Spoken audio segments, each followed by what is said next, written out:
the ball game. Take me out with the crowd. Buy me some peanuts and cracker jack. I don't care if I never get back. Oh, we'll root, root, root for the home team. If they don't win, it's a shame. For it's 1, 2, 3 strikes, you're out at the old ball game.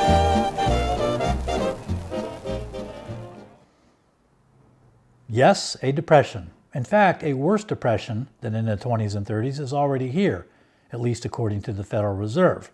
I'm going to show you 3 things in this video. One, that the Federal Reserve was already projecting a depression worse than the one 80 years ago. It was making that projection back in March. Very interesting. Number 2, the privately owned Federal Reserve, that's number 2. The Fed is a private institution. I'm going to show you that beyond the shadow of any doubt, despite what people say or what their opinions are. The objective fact of the matter is that the Federal Reserve is a private institution. We're going to go into that very clearly. And number 3, that when the Fed adds assets onto its balance sheet, like it is doing now, taking dodgy assets onto its balance sheet, you, the taxpayer, are on the hook when that asset valuation implodes into nothing. So let's review. In the last 10 to 12 years, astronomical asset valuations by private bankers and Wall Street bankers have fueled hundreds of billions of dollars in bonuses. You got none of that money. That is not your role. Your role in the Federal Reserve System is to absorb losses. You are the chump. You are the sucker. The Federal Reserve is here to facilitate your absorption of those losses. And that's going on right now as the Federal Reserve is adding bad assets onto its balance sheet, where when the depression hits with full force, you, dear taxpayer, are going to eat the loss, not the Wall Street bankers who are already paid on those assets. They already got their bonuses. That money was cashed a long time ago. That's not your role. But let's start with the Great Depression as projected by the St. Louis Federal Reserve. Here we go. The article is called Back of the Envelope Estimates of Next Quarter's Unemployment Rate. Let's just get right into it. What does the Fed foresee happening? 47.05 million people being laid off during this period. To be clear, that's the second quarter. So by June 30th of 2020, the Federal Reserve is projecting 47 million people to lose their jobs. To give you a sense of how huge that is, the entire labor force, meaning people working or looking for work, is 163 million people. So just shy of a third of the entire labor force is going to lose its job. Nothing to worry about in terms of the unemployment, though. What does that mean in terms of the rate? An unemployment rate of 32.1%. To put that in perspective, the unemployment rate at the peak of the Great Depression was 25%. So the Fed is here telling you casually in a note, hey, we're going to have a depression that's far worse than the Great Depression of the 1920s and 1930s. So there you have the Federal Reserve projecting the worst depression of all time in the second quarter. Now let's look at the Federal Reserve's response to this tragic event. What is the Federal Reserve going to do? We're going to take a brief look at its balance sheet just to see. Here you go. The balance sheet has gone up to $5.811 trillion from $5.245 trillion last week or last episode. And you can see that on the graph here. If you just scroll over, there you go. The peak is just what we said, $5.811 trillion. Well, in any event, you can see that there's a 10 to 11% pop in the Fed's balance sheet just since last episode. Since just a week ago, it's gone up 10 to 11%. And we saw a similar graph last week. I want to take a look, though, at another way of looking at the balance sheet that might be more understandable. I think it might be a way that you've never seen before, too. It's more like a box score, where what we can do, this is Table 5 of the H4.1 report by the Fed. It's a weekly report, as I mentioned last time. And the box score is arranged not by rows, but by columns. So the players on the team are listed by column. And you can think of the Fed's balance sheet here as the balance sheet, the total $5.811 trillion, as being a score that is accumulated by the 12 players on the team. And you can see the 12 players here across the top. From the Boston, there's New York, there's Philadelphia. And those 12 are the regional Federal Reserve banks. And each of those regional Federal Reserve banks has its own balance sheet. And you can see the total on each balance sheet on the bottom, across the bottom. So you can see that the Boston Fed, $168 billion balance sheet. The San Francisco is the second biggest Federal Reserve bank. It's got $594 billion balance sheet. So this team is really one slugger, which is New York with a $3 trillion balance sheet and 11, inebriated midgets, if I may be so un-PC.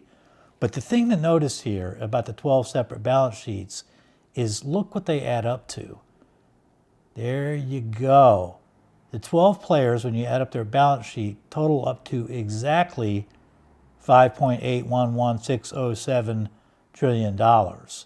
And that right there tells you that the Fed's balance sheet, when we're talking about its balance sheet, it is nothing except the sum of other balance sheets. Pretty clear, no? Now that we know that the Federal Reserve's balance sheet is simply the sum of 12 different balance sheets belonging to the regional Federal Reserve banks, all we need to know is who owns those Federal Reserve banks, and we'll know who owns the Fed. Pretty straightforward. Now, it's even an easier inquiry than you might think, because we don't have to ask the question 12 times.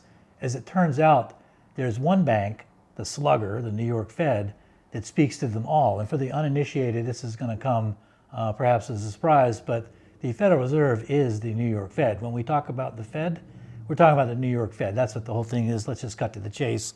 And let's go and see what the New York Fed has to say about the system. And it is going to speak through a coloring book or a comic book that the New York Fed put out in the 70s. This is, this is going to be great, right? And it is called I Bet You Thought. The author is David Freeman. As I said, it's put out by the Federal Reserve Bank of New York. It came out in December of 1977.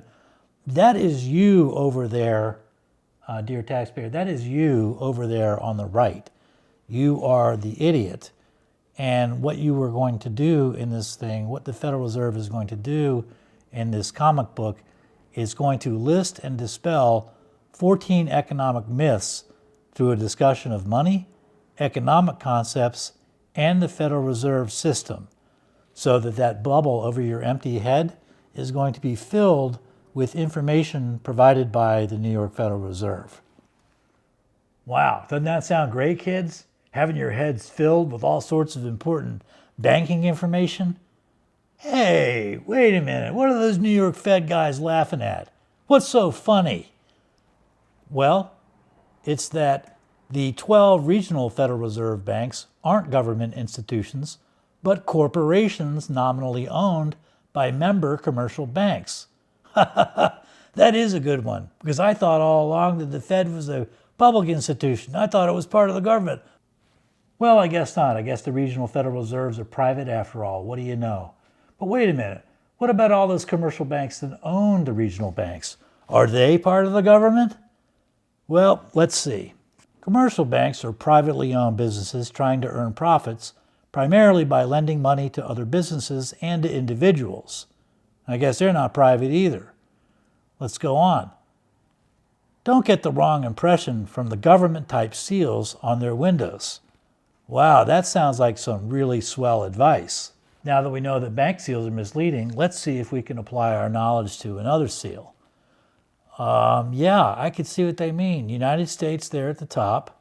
Federal Reserve System there. Federal, yeah, that sounds like the government. There's a bald eagle on it, a national bird. Interesting. And a shield with 13 stripes on it.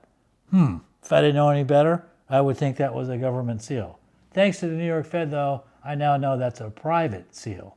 That's a seal for a private bank, or a collection of 12 private banks anyway. So now that we know all of this information, courtesy of the New York Fed, let's go back and look at the private Federal Reserve's balance sheet from a week ago.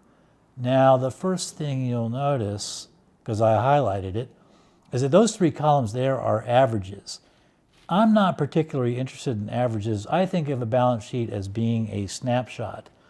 So what I am going to do here is to gray out the three columns there and focus on the column labeled Wednesday, March 25th, 2020. And what you see in that column, row by row, is a type of assets. And what we want to do is we want to compare this to what follows the next week, April 2nd, in the balance sheet. And you could sort of see line by line what's going on. Now I'll cut to the chase and tell you that there are only two assets on the balance sheet here that go up by a huge amount, 70%. The rest of the assets go up 25% or less.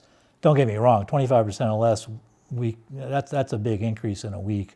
But the two that go up 60 to 70% are the ones that we want to look at. So let's do that. The first is the money market mutual fund liquidity facility. It goes from $30.6 billion to $52.7 billion. That's a huge increase. And then the other one is the central bank liquidity swaps. That goes from $206 billion to $349 billion. Again, another huge increase. Now, what's interesting about this pair of assets is that they are not new. They are not making their debut here. These debutantes, actually by this point, they're not debutantes, they're worn out hookers. They came around in the 2008 crisis, and they have been retooled and revived here. And so what we want to know is, now that they are increasing and that these so-called assets are being put onto the Federal Reserve's balance sheet, who bears the risk of these assets going bad? That's really what we want to know. And so what we want to do is we want to go back to the 2008-2009 crisis and look at what happened and what was the chatter back then when these assets came onto the Federal Reserve balance sheet for the first time. You'll remember from last episode that up until the crisis, really the only assets on the Federal Reserve balance sheets were U.S. Treasuries. They were government issued. And then in 2008-2009, the Fed began embarking on quantitative easing program, where it took a bunch of assets not issued from the Treasury onto its balance sheet. And so let's look at a memo that was written back in that time. And this is from April 20th of 2009. And the first thing you need to notice is this is a memo to the Federal Open Market Committee. That's the FOMC. The FOMC is the policy setting committee of the Federal Reserve. In case you don't know, the Federal Reserve Open Market Committee meetings are held 8 times a year, and it's where very important decisions are made. They're very well attended and very well watched. The minutes for those meetings come out contemporaneously. What does not come out until 5 years after the meetings is the transcript of the meeting and the exhibits and the documentation that are provided to the attendees of the meeting prior to the meeting. And we're looking at one of those things right now. This is a memo from the Board of Governors from two researchers in the Division of Research and Statistics, Eileen and Jay, two researchers, and they're writing a memo to the FOMC. And what they want to discuss here is, you can see this right in the memo, is what path of asset purchases would minimize a policymaker loss function. That's sort of a nerdy, quantity way of saying, hey, we're taking on these assets. Let's talk about the best path of buying these assets. And so there's a little hesitation on the part of the researchers to come right out and say what they think. In fact, there seems to be quite a bit of disbelief on the part of the researchers that the Fed is taking these toxic assets onto its balance sheet. And you can see that here on the second page when they write, costs that we assume that the committee will consider are those related to the volume of assets being brought onto the Federal Reserve's balance sheet. In other words, you do know, don't you, that this is just complete trash that you're putting on your balance sheet. That's what they're saying there when you read between the lines. But the interesting thing and the definitive tell of this comes next, and it is here.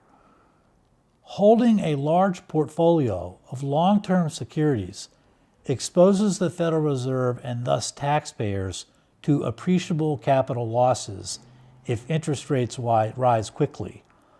Now, the mechanism there is not really important.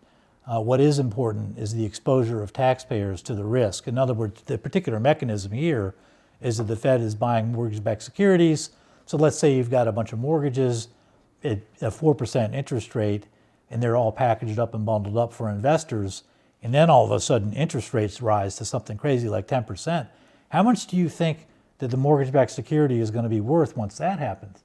And the answer is not very much, because the asset is now worth a lot less. It's only paying out 4%, and interest rates are now up at 10%. So the mortgage-backed security, if that happens, is not going to be worth very much money at all. And that's what the researchers are pointing out here. They're saying, listen, you can lose your ass here. But they're saying the person exposed to the loss here is the taxpayers. And that's the bottom line, and that's true for all the assets on the Federal Reserve's balance sheet. So all these things, the money market mutual fund liquidity facility, the central bank liquidity swaps, which is a way to bail out foreign banks like Deutsche Bank, Rabobank, Dexia, those banks, Credit Suisse, when those goes down, the central bank liquidity swaps are there so that U.S. taxpayers can absorb the losses of those banks. Isn't that nice? So that's what's going on. When assets come on to the Federal Reserve balance sheet, it's not the private Federal Reserve banks that are going to take the hit here. It's you and me, and that's our system. Well, that's all the time we have for now. I hope you got something out of that. To summarize, the Great Depression is here. It's greater than the Great Depression according to the Fed itself. The privately owned Fed is there to make sure that now that the party is over, you are going to have the hangover. Wall Street's role is to go out and get drunk, and the Fed's role is to make sure that you get swapped in so you have the hangover. That's our monetary system. You are the sucker, you are the chump, you are being harvested by Wall Street. That's the Fed's role, that's the Fed's job. That's the system from the beginning. There's a lot more ways that this is going on. The balance sheet, packing bad assets onto the Federal Reserve's balance sheet is just one way to do this. There are countless other ways. The looting is just out of control right now. I'm trying to keep up with it as fast as I can, but I'm going to detail other ways this is going on. This has been going on since the inception of the Federal Reserve in 1913. I'm going to get into that too. But I hope you are all doing well. Thanks for watching, and I will see you next episode.